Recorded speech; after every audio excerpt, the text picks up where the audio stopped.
नमस्कार, मैं हूं दीपाली राणा। आप देख रहे हैं कमोडिटी राउंडअप और कमोडिटीज में स्ट्रैटेजीज पर तो फोकस करेंगे ही, लेकिन खास चर्चा करेंगे कच्चे तेल पर, जहां पर रिकवरी हमने पिछले 2 सेशंस में आते हुए देखी है। $77 के आसपास अब ब्रेंट कारोबार कर रहा है। क्या $80 या फिर उसके पार निकलेंगे भाव? क्या ट्रिगर्स जो इस समय काम कर रहे हैं? ओपेक की मीटिंग से क्या एक्सपेक्ट करना चाहिए? इस सब पर हम करेंगे चर्चा आगे शो में। बात करेंगे सोने चांदी की, जहां पर सोने ने रफ्तार पकड़ी है और यहाँ पर प्राइसेस और तेज हुए हैं। रिकॉर्ड हाइस तो पिछले हफ्ते हमने बनते हुए देखे थे ही।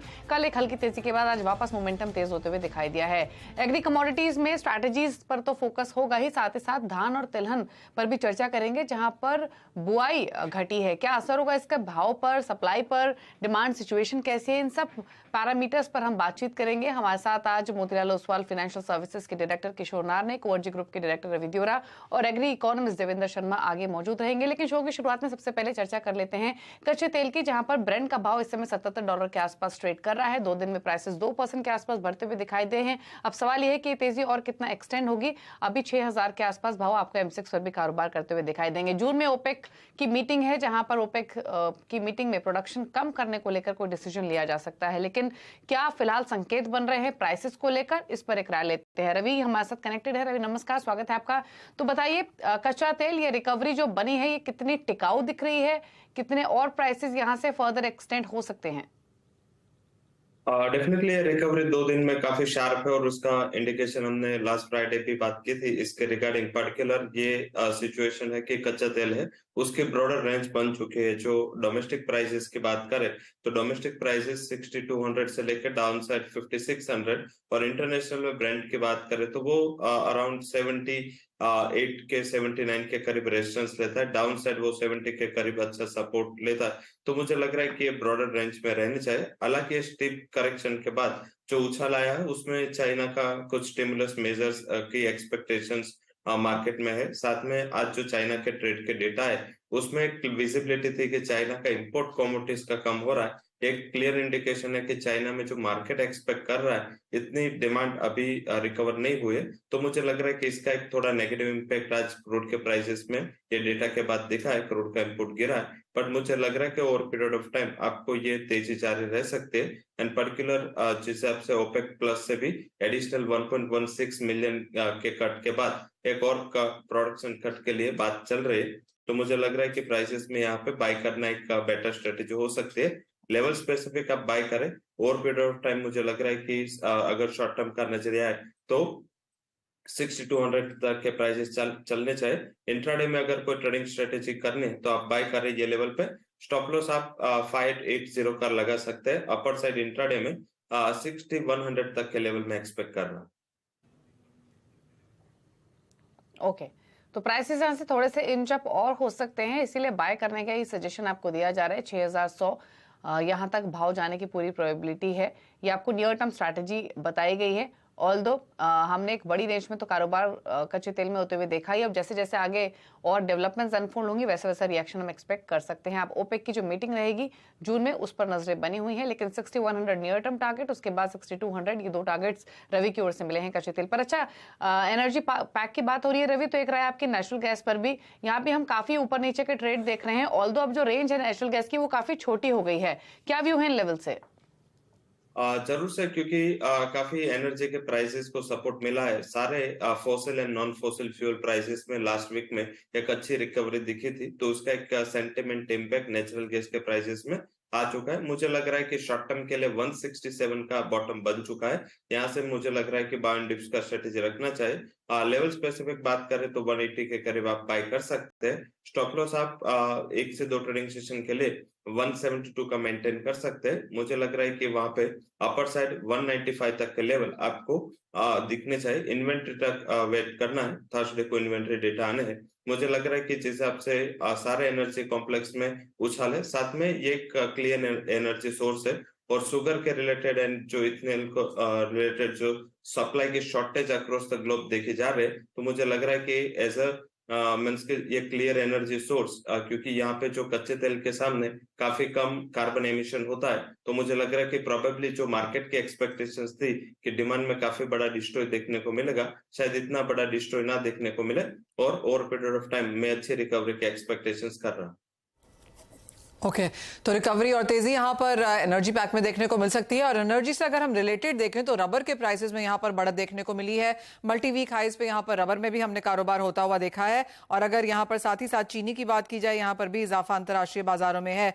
रवि, इसे कैसे देखते हैं, क्योंकि रबर 9 हफ्ते के हाइज पर है, चीनी लगातार वो 11 साल के हाइज पर बनती हुई नजर आई है, पाम तेल में हमने ओवरनाइट 4% का इजाफा होते हुए नजर आया है। ऑफकोर्स इंडिविजुअल यहाँ पर फंडामेंटल्स तो हैं ही, लेकिन मार्केट को लगता है कि जो बायोडीजल की डिमांड है उसमें यहाँ पर बढ़ोतरी होगी, उसका फायदा चीनी और पाम तेल दोनों की तरफ आया है। जरूर से यूरोजोन काफी एग्रेसिव है एंड काफी वो क्लियर एनर्जी के लिए जो पॉलिसीज बना रहे हैं और उसमें भी काफी एग्रेसिव स्टैंड लेके अभी यूरोप में वो लोग चल रहे हैं। तो लग रहा है कि यूरोप की ओर से एक बड़ी डिमांड है वो मीन्स की बायोफ्यूल की आएगी। एंड पर्टिकुलर उन्होंने जब पाम ऑयल का इंपोर्ट भी पहले बैन किया था और उसके बाद ये रिज्यूम हुआ था, तो मुझे लग रहा है कि इसका एक काफी अच्छा बेनिफिट सीपीओ के प्राइसेस को लोअर लेवल से मिला है। एंड जो पर्टिकुलर जो डिमांड आ रही है वो जैसे 2 साल पहले भी ट्रेंड बना था, ये वही सिनारियो पे हम जा रहे हैं, क्योंकि El Nino effect across the globe होगा। अगर अल नीनो का इम्पैक्ट आएगा तो मुझे लग रहा है कि ये जो इथेनॉल का प्ले है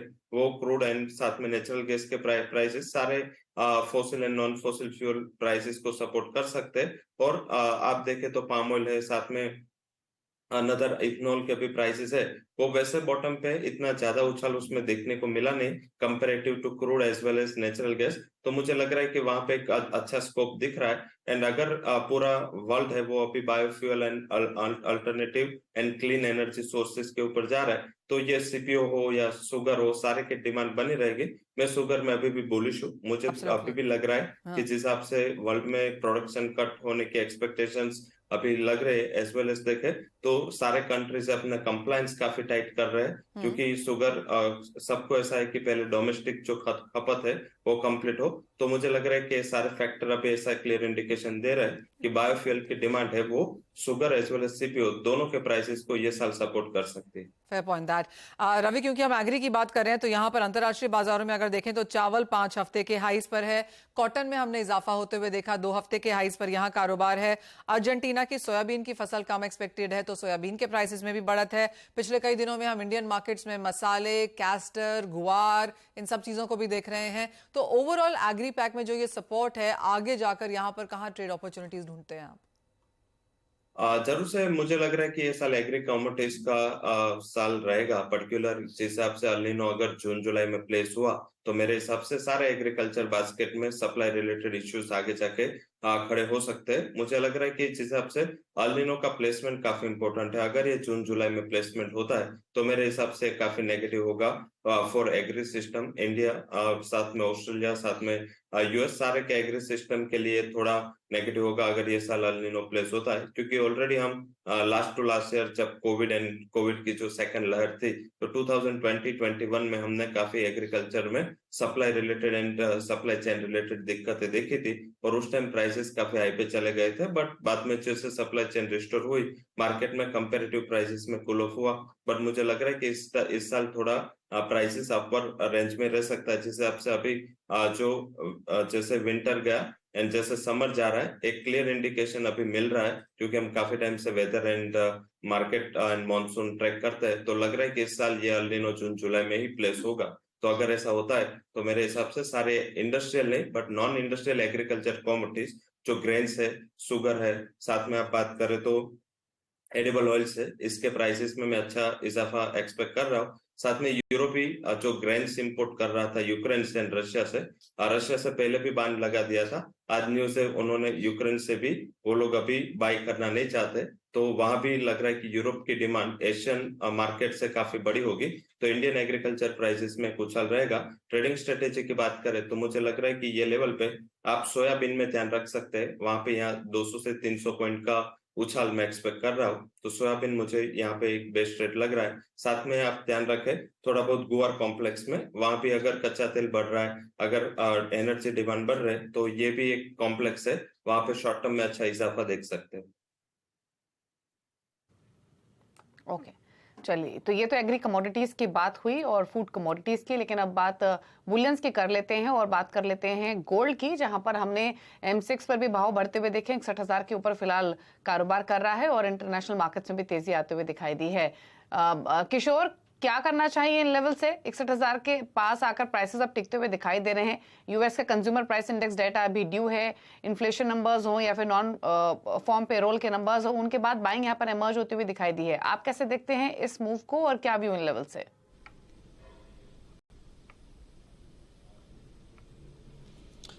आई थिंक मार्केट थोड़ा बहुत काफ़ी हद तक जो एग्जिस्टिंग बैकड्रॉप है वो मार्केट में डिस्काउंट हो चुका है और जो 91-92% जो प्रोबेबिलिटी के साथ फेड एक पॉज लेगा, that is what the market expectation right now.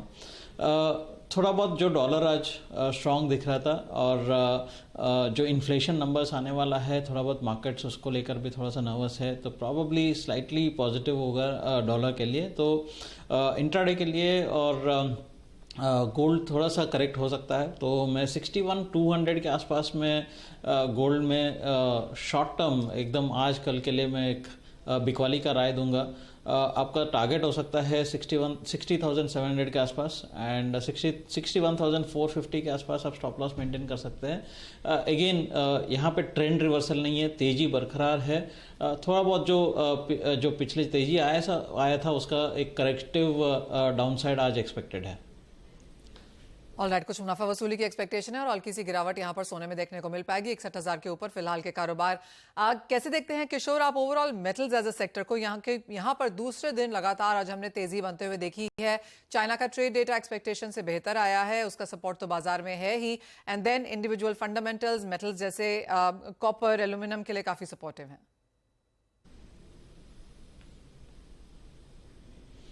C overall में क्या है कि फाइनेंशियल मार्केट्स में रिस्क एपेटाइट बढ़ गया था कि प्रो रिस्क ट्रेड्स की वजह से इसमें जो तेजी देखे थे, बट मुझे लगता है कि एक बार के लिए जो प्राइस्ड इन है मोस्ट ऑफ द न्यूज़, तो मैं यहाँ पे भी एक प्रॉफिट टेकिंग मूव देख रहा हूँ। प्रॉबेबली अराउंड कॉपर में 751 के आसपास इसमें बिकॉली का सलाह दे सकते हैं इंट्राडे के लिए, 742 के आसपास का टारगेट्स के लिए। अगेन बहुत बड़ा टारगेट नहीं है, मतलब 8-9 रुपए का डाउन साइड है। आप स्टॉप लॉसेस मेंटेन कर सकते हैं 755 के आसपास। सो एक profit taking corrective down side देख सकते हैं। ओके रवि, आपकी कोई ट्रेडिंग स्ट्रैटेजी है क्या बेस मेटल से? बेस मेटल में मुझे एल्यूमिनियम एंड जिंक में ज्यादा वीकनेस दिख रहे हैं कंपैरेटिव। वहां पे मुझे लग रहा है जिस हिसाब से एलएमई एंड सप्लाई के डेटा प्लेस है, जिंक में बेच के चले 238 के करीब प्राइसेस चल रहे हैं, 240 के स्टॉप लॉस के साथ। नीचे मुझे लग रहा है कि 233 तक के लेवल्स दिखने चाहिए। वहीं एल्यूमिनियम में भी मुझे लग रहा है कि 208 के करीब एक अच्छा मौका रहेगा बेचने के लिए। 210 would be stop loss, 204 would be target. दोनों का एक बेसिक है क्योंकि लास्ट टाइम जो नॉन फार्म पेरोल के नंबर आए थे और अनएम्प्लॉयमेंट के जो नंबर आ रहे हैं वो काफी एग्रेसिव एंड पॉजिटिव नंबर थे। अगर सीपीआई इन्फ्लेशन बढ़ के आया तो मार्केट की जो प्रोबेबिलिटी है कि नेक्स्ट मीटिंग से स्टेटस को होगा, वो स्टेटस को नहीं होगा और डॉलर इंडेक्स में इससे इजाफा हो सकता है। तो मुझे लग रहा है कि 1 से 2 ट्रेडिंग सेशन में थोड़ा नॉन एग्री बास्केट में पर्टिकुलर एनर्जी पैक को छोड़ के मुनाफा वसूली का ट्रेड हो सकता है। और जिस तरह का सेल आप यहाँ पर बता रहे हैं मेटल्स में, किशोर, क्या उसका इम्पैक्ट हम चांदी पर भी आता हुआ देखेंगे?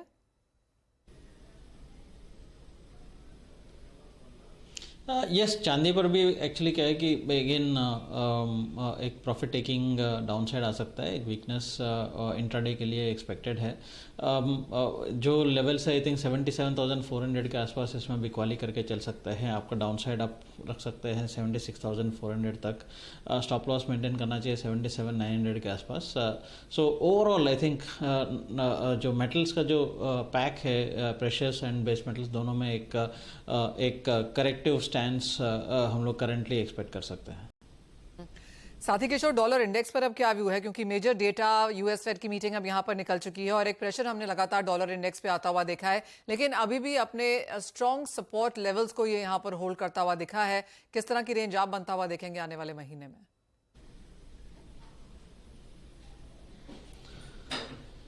डॉलर इंडेक्स का एक्चुअली ओवरऑल स्ट्रेंथ जो है वो I think most of the markets में जो रेट हाइक का साइकिल को लेकर जो न्यूज़ है वो डिस्काउंटेड है। Somewhere either one rate hike or maybe in a extremely positive context में अगर देखेंगे तो 2 रेट हाइक्स है।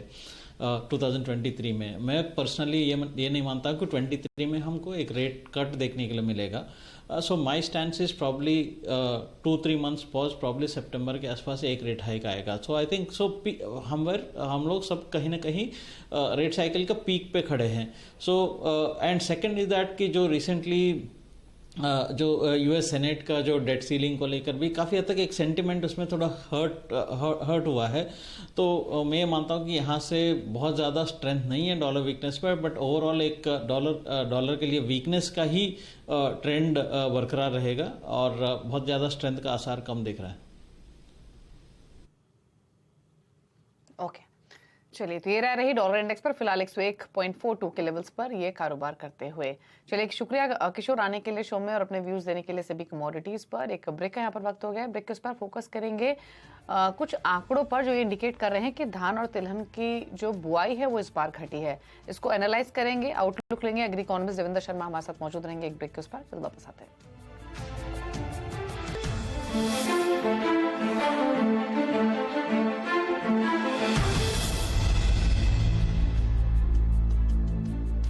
Mongia Steel presents Majboot Stocks of the Day.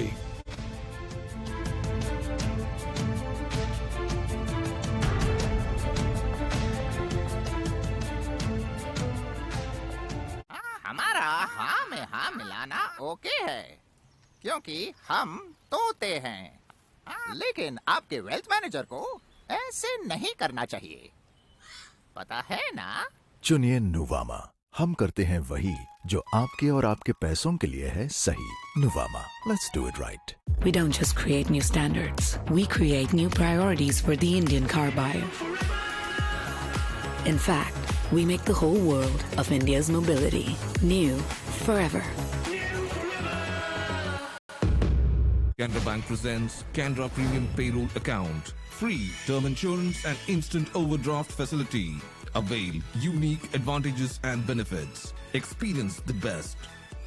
Discover a world of banking possibilities with Canara Bank API Banking. You deserve the best. Canara Bank, together we can. Gallant advance TMT सरिया, इसकी ताकत बने घर की ढाल और इसकी flexibility रखे घर को सॉलिड सालों साल। गैलेंट एडवांस TMT सरिया, निर्माण का real hero.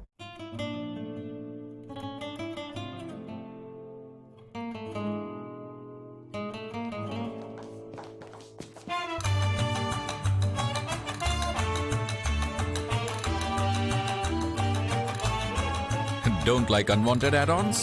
Buy car insurance on PhonePe. Choose the add-ons you need. Save up to rupees 12,000 on car insurance on PhonePe.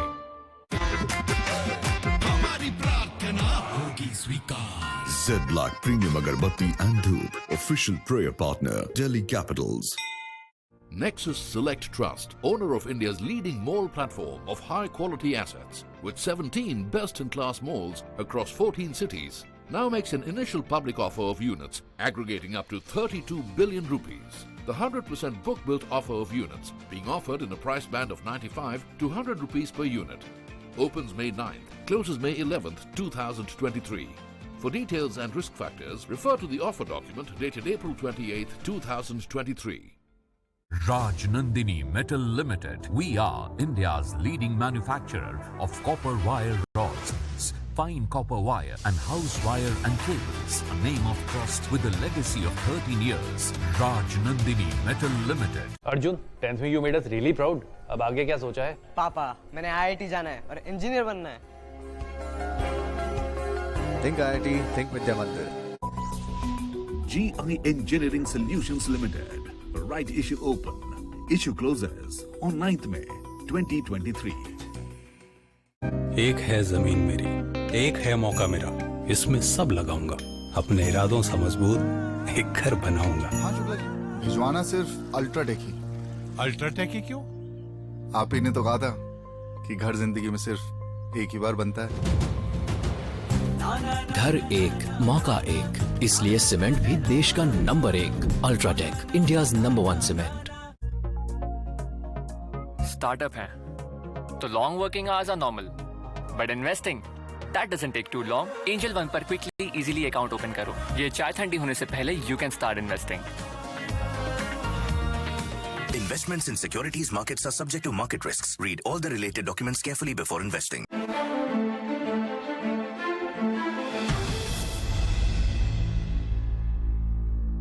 आपका स्वागत है और हमारे साथ अब यहाँ पर एग्री इकोनॉमिस्ट देवेंद्र शर्मा जुड़े हैं। देवेंद्र जी नमस्कार। और मौसम को लेकर तो यहाँ पर काफी सारी बातचीत होती हुई नजर आई ही है।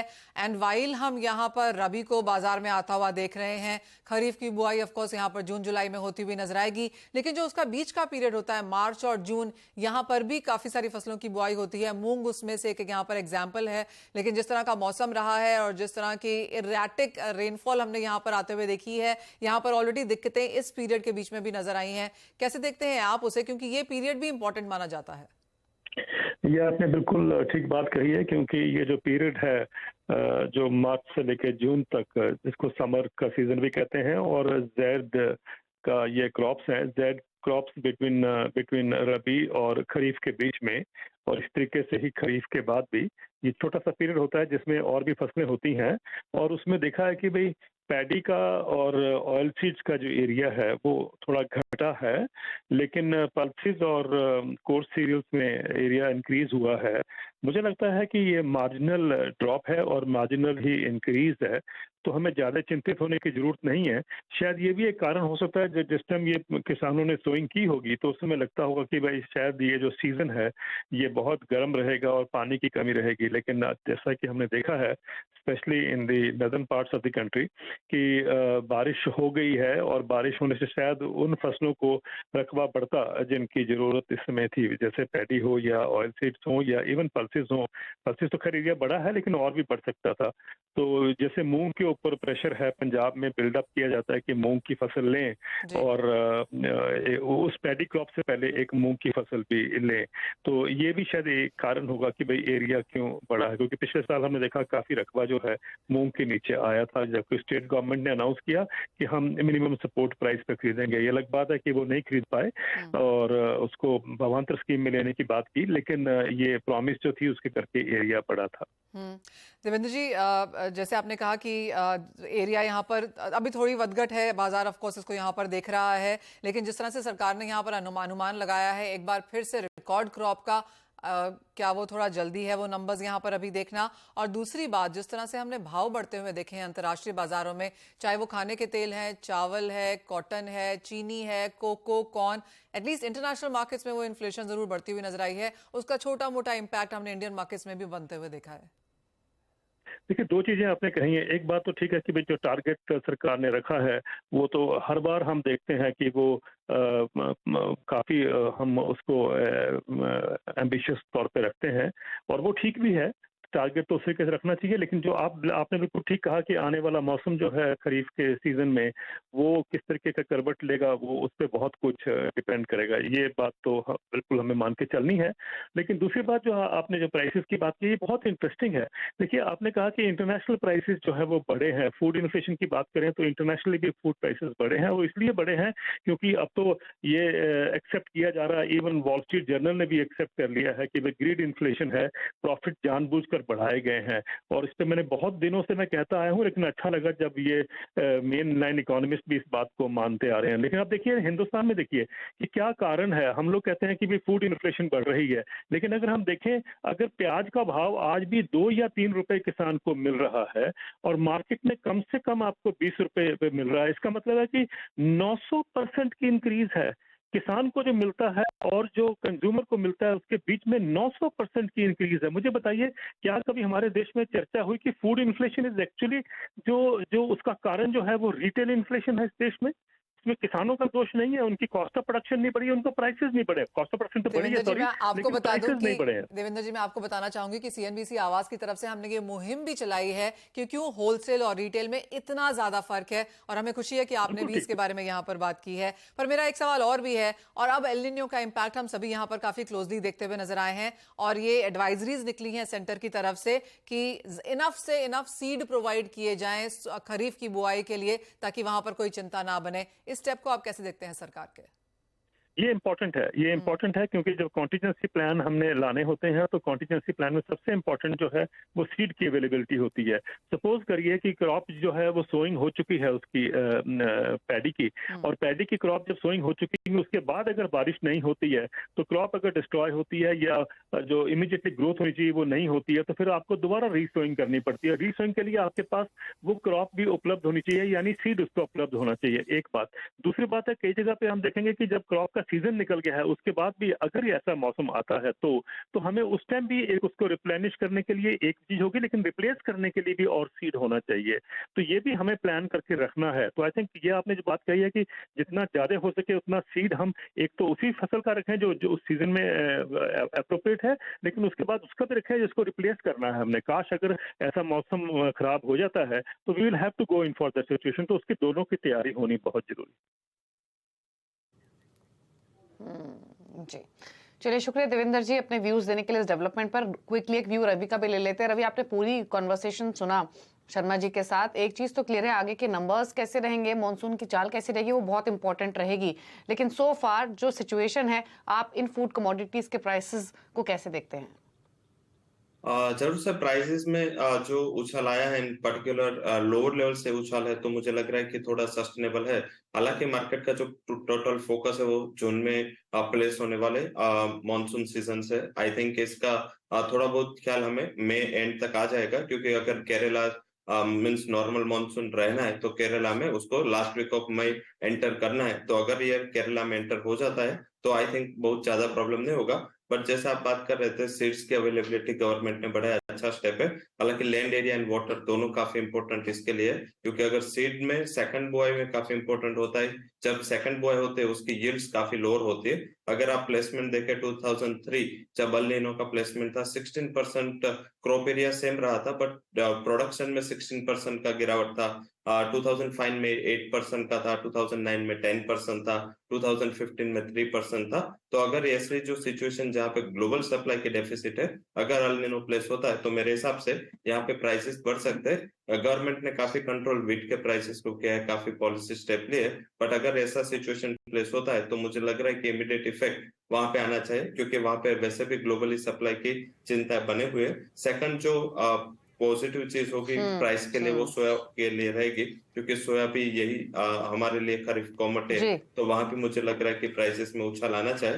एंड सेकंड, थोड़ा स्पाइसेस पैक में मुझे लग रहा है कि टर्मरिक में एक उछाल देखने को मिल सकता है, क्योंकि टर्मरिक को इनिशियल लेवल पे पानी की ज्यादा जरूरत रहती है, राइस को इनिशियल लेवल पे पानी की ज्यादा जरूरत रहती है। तो दोनों कमोडिटीज में अगर अल नीनो सोयाबीन और टर्मरिक, करेक्ट, हाँ, तो ये वो कमोडिटीज रहेंगी जहां पर प्राइसेस आगे बढ़ने की पूरी प्रोबेबिलिटी है। हमने ऑलरेडी टर्मरिक में तो इस तरीके का इंडिकेशन आते हुए देखा भी है, सोयाबीन में प्राइसेस ऑलरेडी बढ़ते हुए देखे हैं। चलिए, शुक्रिया रवि अपने व्यूज देने के लिए, स्ट्रैटेजीज शेयर करने के लिए। ब्रेक का वक्त हो गया है, मुझे मनीषा जी को दीजिए इजाजत। ब्रेक के उस पर आप देखिए फ्यूचर एक्सप्रेस। नमस्कार।